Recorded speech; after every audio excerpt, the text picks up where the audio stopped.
Board of Education to order. If you join me with the Pledge of Allegiance. Pledge allegiance to the flag of the United States of America and to the republic for which it stands, one nation, under God, indivisible, with liberty and justice for all.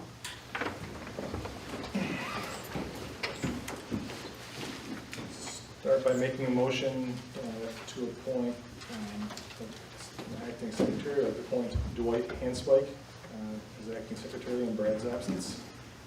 Do I have support? Support? Any discussion? You can't object. I'm sorry. All in favor, please say aye. Aye. Also make a motion to amend the agenda to include an action item to after the presentation for an out-of-state overnight trip request.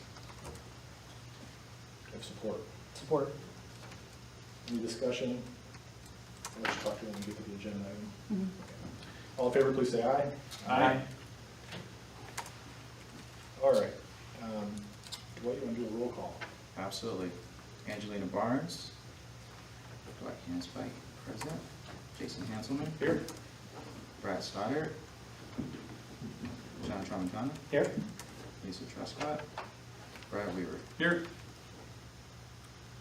Thank you. So before he starts, Yeah. I'd like to kind of preface why we're here a little bit. So back in July, there was the governor's budget, and you know, Rob went over all these different budgets and possibilities, and then there was a lot of categorical funds that was talked about. So like back in July, we knew money was coming. Then in September, we got a memo from MDE, which basically just copied the legislation with not a lot of guidance. And so then on October 7th, we received from Kent ISD some guidance on some funds, some grant funds that were going to be available. And so that was the Friday before our board meeting. And then there were some meetings that curriculum directors were getting into, which was the week of the board meeting. And so you have to have a board meeting prior to the end of October to even qualify for these funds. And so we thought, because we have the board subcommittee of curriculum, that we could probably do it curriculum, but we don't want to risk not being able to get these funds. So that it could be as little as $115,000 to more. And I just want to make sure that the district has every possibility of receiving funds that we can. And it's So- not an action item, it's just. It's not an action item, he has to present, and we'll post it. He'll also talk a little bit about a timeline, and they're giving us a webinar on how to use these funds, but as you'll learn, it's not even until November, which is after the presentation has to be done. Okay. So we've got some guidance, and this is a template that was recommended that Brian put together. So that's why we're here. Yeah, thanks for the introduction there. As I said, Dr. Spickard, we had our county curriculum meetings the day after our last board meeting, you know, when some of this was filtering down to us through Kent ISD and Wayne ISD and some of the big ISDs in the state about what the state statute was going to entail, and included presenting this information and parts of this plan to the school board in the month of October, and that was the day after. And there were several folks, not just me, in the room thinking like, oh no, what are we going to do about this now? And again, we thought maybe the route there could have been through the subcommittee, but we wanted to play it safe and make sure that we satisfy state statute and make sure we don't risk losing these funds. So this is based on a template provided by some of the big ISDs in the state about mitigating learning loss. This will satisfy state statute 98C of Public Act 144 to make sure that we're eligible for those funds. So it's going to be a little bit formulaic. I want to talk to you about what it is. 98C is part of that budget, part of that law that established the budget. PA 144 represents $52 million in federal funds that the state government is earmarking through GEAR, through the Governor's Emergency Education Relief GEAR Fund. You know, again, these are funds that are flowing to us from the ESSER 2 funds from the federal government. And there's links here. This presentation will be posted tomorrow, and I've tried to hyperlink where possible so folks can kind of trace back to what I'm referring to here. Just the basic overview of details and timeline. It's $50 million. It's based on how many districts apply. Districts that apply and are accepted get X amount of that pool based on their student body count or student count from the fall. And we're estimating that we'll receive as much as $50 per student, which would put this, at a top range of around $150,000 for DeWitt Public Schools. So again, that was something that we needed to make sure that we were following the law and eligible, and not let those funds pass us by. These funds need to be used during the 22-23 school year. We have to have a board presentation by October 30th. The technical assistance webinar from MBE is coming November 4th. After the presentation must be due. There was, to be fair to say, there was a TA webinar that happened a few weeks ago. Those who attended that said it was completely not helpful, and that every question they asked, the state was kind of like, we don't know, we'll get back to you type of thing. So state bureaucracy and all of that was trying to be helpful, but wasn't totally helpful here as far as getting us information at the right time to make these decisions in a timely fashion. So trying to do the best we can right now with the information we have. So once we have this presentation done tonight, we'll be attending that webinar, and then our plan will be posted to the state by November 30th about how we're going to use these funds if granted. Funds will be made available in early December. We'll use those funds. We have parts in here where we're going to be talking about if we need to revise those, or we need to kind of judge how we've done with those funds, etc. And then we'll be issuing an impact report July 14th to MDE, and MDE will turn around and issue an impact report to the legislature about how these funds were used statewide and the impact that they had on students. So that's the kind of overview there. As a piece of this template, I need to show you kind of our current district data, and luckily, we typically don't do this in the fall, but we have NWEA data hot off the presses. And I will go in detail. These are going to be, these have been available online for a couple of days now, and they're going to be posted a couple of tweaks here, and we'll be posting this tomorrow so folks can look at them too. But as you know, we've been really interested the last couple of years with our NWEA data that we give, these assessments we give 3 times a year in grades K through 8, about the quintile level, or the relative quintiles where our students are scoring, and how that kind of gives you a quick visual about how we relate to the national averages and so on. So we have what charts like this, right? So this is the latest data from our school district. This is kindergarten. And as I told you before, one of our goals, and when we look at this in data inquiry cycles with grade levels with buildings, we aim for 80% of our students at that average or better. So blue, green, or yellow. And as you can see here, our incoming kindergartners are scoring very well, right? And better than any kindergarten group has scored in several years. And so that's the kind of like nature is healing type of thing I'm trying to posit there, maybe hypothesize. But suddenly we've got a kindergarten group that's kind of right back on track where we used to kind of see them there. But I'm not going to go through each and every one of these. That's just an example of what we see. Just to flip through, you do see, obviously some grade levels here, especially in reading, that aren't where we would like them to be as far as 80% average, the national average or better. Even this one on the right here, the 3rd grade reading distribution, still better than the national average, right? Still better than probably the state average. But it is lower than our goal, and that's something that we're paying attention to. So when we talk about learning loss, the 1st, 2nd, and 3rd graders are showing a lag in reading that they had not in our district prior to this, and that is consistent with local districts, consistent with the state, the nation, even the world, some measures of world reading. The pandemic had a negative impact on learning outcomes no matter where you were. So that's where we see it here in DeWitt. But we also see, like there on the left-hand side, in math in the same grade level, despite everything, that those kids who were kindergarten, 1st grade when the pandemic really hit are hitting our target in math. So there's success stories even within some of our challenges. Moving through the grade levels. Again, you can look at this later too. Start to get some really good scores, 7th and 8th grade reading. Again, I think one of our takeaways were that students who experienced the pandemic as 4th, 5th, 6th graders who had the kind of basics of reading down prior bounced back. They had a solid foundation with which to build back on, and you see some of those scores here from our 7th and 8th graders are pretty darn exceptional. Some of the best scores I've seen as far as the number of our students who are at the high average or average rates on NWEA compared to the national peers. So, and then I did do where I kind of combined all of our data points, the 2,000 odd students that had taken it, This is K-8, and you see our goal is 80. In the last couple of years, I didn't pull that one out, but we had been sub 80 to start with. And here we're right, kind of, one was 79.5 or something like that, one was exactly 80%, right, where we're hoping to be. So in the aggregate, we see ups and downs, but we see the kids are performing about where we want them to be.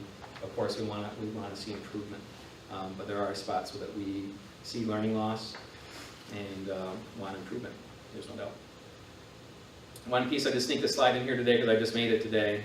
I want to show, this is our Cadence, so this is our K-5 reading screener. This is measuring the kind of building blocks of reading. Can kids comprehend reading? Can they decode words? You know, just really the kind of the skill-based pieces of reading. And this one here is a cohort view, starting all the way over on the right with the 5th grade class. You can see what they did in the fall of 2020, the fall of 2021. So it's a 3rd grade, 4th grade, 5th grade. The 4th graders, the next set over is a 2nd grade, 3rd grade, 4th grade. The next set cohort over, the class of 2032, our current 3rd graders. You see a 1st grade, 2nd grade, 3rd grade. And you see the trend here, there are some hiccups, but the trend here is that cohorts of kids, because we can look at grade level over grade level over grade level, but we know those are different kids year on year. I often like to look at cohorts of students, graduating classes, how they are progressing or gaining through the system. And this is a fall on fall on fall, and like that's the kind of textbook. Our current 2nd grade came in as kindergartner 64% proficient, at or above benchmark, and they've made gains each fall they've been in our system. So I think that's a piece that shows some really good news as far as how kids, individual cohorts of kids are progressing. So it's a mixed bag. There's some tough scores in here. There's some really impressive scores, and then if you look at this, like how are individual grade levels of kids progressing, I think there are a couple spots where there's a lot of hope, and you see exactly what you want to see. Next piece here, per the template here was to talk about our current and future supports and their impact. You know, what have we been trying to do? Again, I think with a lot of success to mitigate the effects of the pandemic on our reading. Of course, we had strong supports in place in the first place. Our tiers, our multi-tiered systems of support. So we already had plans for when things went wrong, right? We weren't surprised by when things went wrong or when students didn't learn. We had tiers of support built in. So when this big shock hit us in the pandemic, in a lot of ways we were more prepared than we probably ever had been. So again, especially at K-5 level, we had really focused on ELA and math and establishing through my predecessors and John Dieter when he was here, making sure we had viable, guaranteed math and reading curriculums K-5, and you saw our test scores rise over the past 10 years, and so we have high quality, research-based instruction for all, nationally recognized curricular programs. We also have robust Tier 2 supports at each building where we have pull-out situations, or even within the room, where teachers can do groups and do different things, do different techniques. Win time is one thing they do at different grade levels, where they build in time for students who need a little extra. They need some reteaching, they need some pre-teaching, they need some retake a test, small group instruction. When that's our first line of defense when students don't meet expectations or aren't performing the way their families and they and us want them to.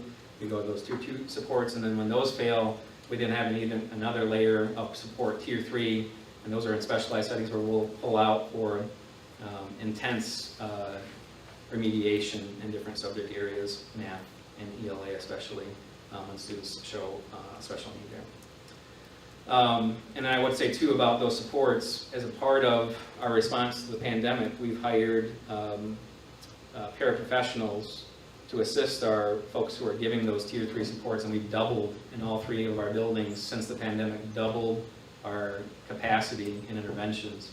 And that's been a key part of our, so twice as many kids a day are getting interventions in that Tier 3 setting, pull out, one-on-one, 3-on-1 than were before, so we've doubled that. Other programs we have, like online programs. We have a program at the elementary level called Read Live. IXL is something we use 2 through 12, for math especially, where kids can get extra help and get extra practice. eSpark is a solution we use at K1 and on. I won't go into all of them here, but we have several, kind of a bevy of online tools that have helped kids stay afloat, not only during the pandemic, but since, get caught up. At a secondary level, we have support classes at DMS. We do less pull-out at that grade level when we do more like in seminar. I know my wife, for one, is a 6th grade teacher, 6th grade English teacher, and she teaches a ELA support class and gets some really good results with kids who need that extra boost. There are teachers who are teaching that through math as well, so I know the middle school really takes advantage of that seminar time for that. The other piece that I want to talk about that we're doing now is our curriculum specialists that we've also hired throughout the pandemic. They've been there for guidance, planning, and coaching both the leaders of our district, so the leaders of our buildings, and teachers, depending on the need. I want to hit briefly here too the role that counseling staff have played. Obviously they are point people for our social emotional screeners and lessons. They lead, they've used that to inform kind of group counseling, group sessions that they have, but they're also obviously one-on-one counseling sessions for students when they need it. They're also core members of our leadership teams, and so when we do our data dives and identify who needs help social emotionally, but also they're at the table when we make decisions about who needs to be in what groups for academic interventions. They're key parts of that leadership team. And then beyond that, I mean, throughout the pandemic, these are just a few of the things that they've been doing here, meeting our social, emotional, mental health needs, supporting educators, coordinating our responses, engaging with community members, parents, to make sure that folks have what they need, resources they need. They have been more utilized and more critical to our efforts than ever, throughout this. Future going forward, we're going to continue to utilize our staff and resources in these creative ways. I mentioned bringing on the specialists, bringing on extra parapros to double our capacity. Those are unique things that we've done based on responding to the pandemic. So we'll continue to do those kind of creative things, summer schools, after-school programs. Some other examples here. Continue our efforts around social emotional supports. I sent an email out to grades 2 through 12. We've invested in a product called Sabers, and that's a product that's used all over the state to help identify students in need of intervention and help kind of look at our systems and see how our kids are internalizing and externalizing behaviors, look for red flags, that type of thing, see who's at risk from that standpoint. We're going to continue to utilize those curriculum specialists to work with grade levels and departments. And then continue to explore utilization of existing and emerging programs. One program in particular, I talked to you about NWA. There's several, but one through NWA is called Accelerator. And not only does it do the extra practice like iExcel, but it actually partners with Khan Academy. It takes the students' MAP scores, their RIT scores, and gives them like what Khan is famous for, like those targeted video lessons, new instruction to help advance students who are ready to be advanced. We talked a lot about the kids who fell behind, but obviously here in DeWitt we have a lot of gifted students as well, and that may be a big part of how we square that circle and allow kids to kind of continue to spread their wings and continue to grow at their pace, while still serving all of the learners in our classrooms. So that's just examples of things we could fund with some of these monies. The impact studies we do annually on our programming through, it used to be through ASSIST and through the school improvement process.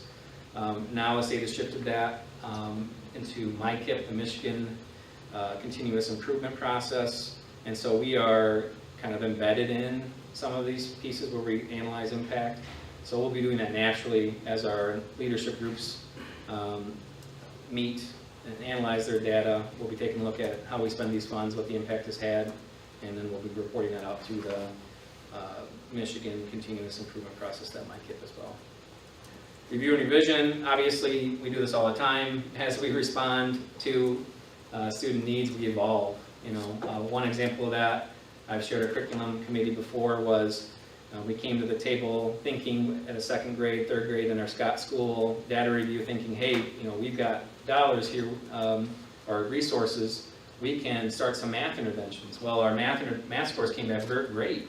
And so at drop of a hat, we were like, no, we're not going to commit those resources to math intervention. We're going to redeploy that person back into reading intervention. That's where we needed it. So I've been very proud of our teams. They're very responsive to what the data says.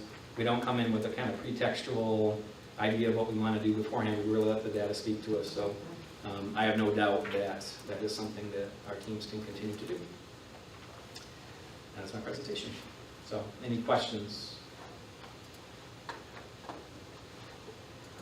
When you're going through the cohorts, at one of the grade levels, it goes to the one furthest to the right, seem to go up and then take a step backwards. And what do you attribute that to, and what do we do about that?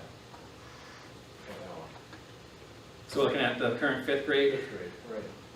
yeah, so this is fall on fall, so fall third grade, they were at 70%. Fall of last year, they were at 80%, and now they ticked down just a couple of points to 78. That you can, sometimes there's noise in this too. It could be just based on how students are feeling that day, or the testing conditions, that type of thing. Obviously, that's something that's not a celebration, but a 2-point drop, isn't the biggest concern in the world either. But I'd have to go back to our notes for our fifth grade meeting and see exactly kind of how they handle that. And typically, we'll look at that, kind of describe a problem of practice, kind of the data inquiry cycle I've described for you before. And they work in their teams to kind of hypothesize on what could be going on here. I mean, the good news is that, especially for this year and all of those previous charts, is that this is our baseline data for this year. Mm-hmm. So our baseline data is already looking better than what we were expecting, which hopefully we'll be able to make even more gains with. But that's what we do, root cause analyses to try to figure out what might be happening here, and then hypothesize about if we tried this might improve this in this way. Set a SMART goal so we can measure that. Set a time limit and say, hey, by January next time, or by the spring administration, if we do the things that we plan to do that we think are addressing the root cause, then we should see an increase in those scores. So And we also look at, we also look at other data. So if you'll go back to NWA data for fifth grade, so we can take a look at other data points to see, where we are. And we can see here that obviously they're struggling a little bit more, which is flipped with math than they are with reading. So we take a look at other data points to try to help make sense of the data as well. And are you will drill down on this data to see the specific subcategories of math or reading that Yes. people are struggling, students are struggling? Yeah. And So especially, go ahead. I was going to say that each of these reading and math kind of monoliths in each grade level, they have 4 subcategories beneath that have the same splits. We can kind of say, hey, numbers and operations, the math is difficult, or pre-algebra, or those different things. And this is a great example. I'm glad you brought this up, Dr. Spicker, because we saw a little hiccup there in the fifth grade, 80 to 78, but they're showing as one of our stronger reading groups here in Acadians, and NWA they're showing as one of our stronger reading groups too. And those do test slightly different things, right? The Acadians is more about the kind of like the process of learning to read, and I think NWA is more about the Common Core and like reading to learn, right? So they're looking at the passages and are you comprehending this? Can you compare it to something else? They're looking for more advanced literary kind of analysis skills in NWA. And Acadians, you see it stops at fifth grade. We're measuring can they decode words? Are they fluent? How many words are they reading a minute? So it's kind of more the RPMs under the hood, if you will. And so one of the conclusions that I might make with data like this is that because this is an analysis piece and kids are doing really well, they know how to read. So the Arcadians piece is telling us they might be struggling with reading, but this is telling us different.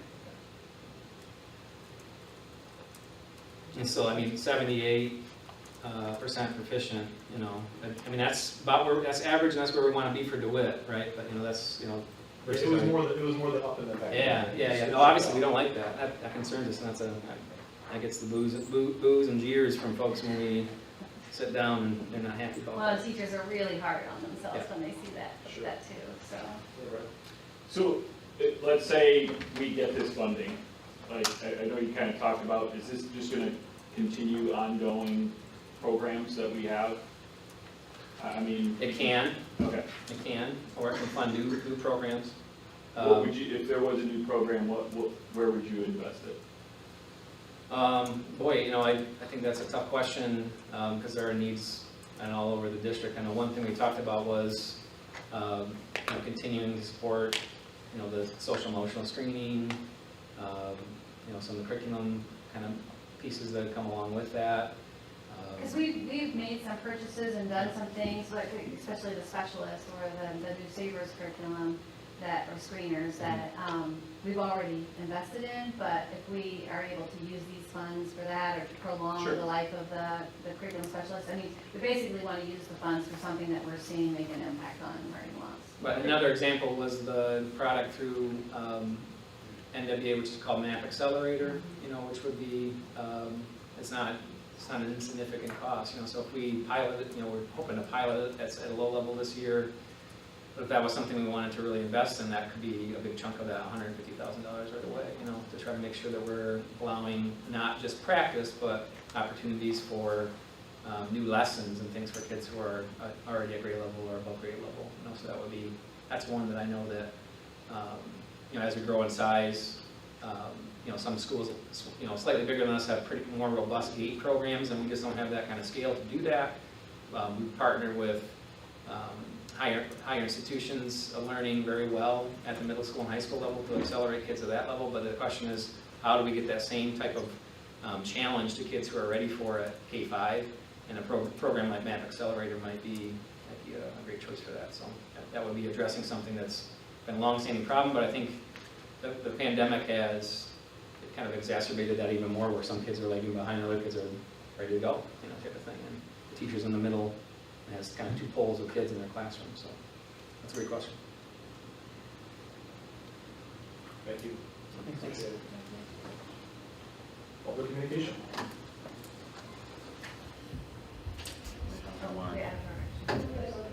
Oh, sorry, I forgot I'm on the agenda. Yeah.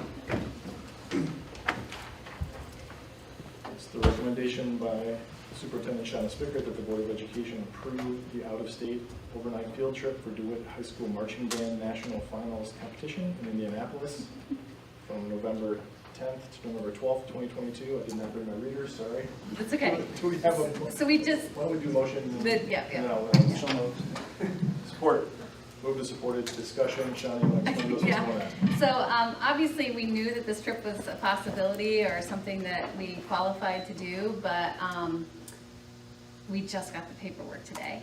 And it has to be approved, and we don't have another board meeting until after the trip. So when Mr. Norman saw that we were already calling a special meeting, it's like, you know, kind of happened very quickly, which is great because now we don't have to schedule another special meeting. But so obviously, you know, being state champs, there's some pre-qualification. I think that the reason why we did, like, he talked to me about this trip months ago, but I think he wanted to make sure the band was ready. And they've secured funds for, like, anyone who can qualify to go is paid for to go. So that's exciting news too. So it should be a great trip. I think we've got a couple of band parents here, so you know a little bit about it. But yes, because it's an overnight trip, the board does have to approve that. So I recommend that you approve the trip. Any more discussion? All in favor, please say aye. Aye. Any opposed? All right. Thanks. Trips approved. Public communication. We only have one, and it's Adam Holland.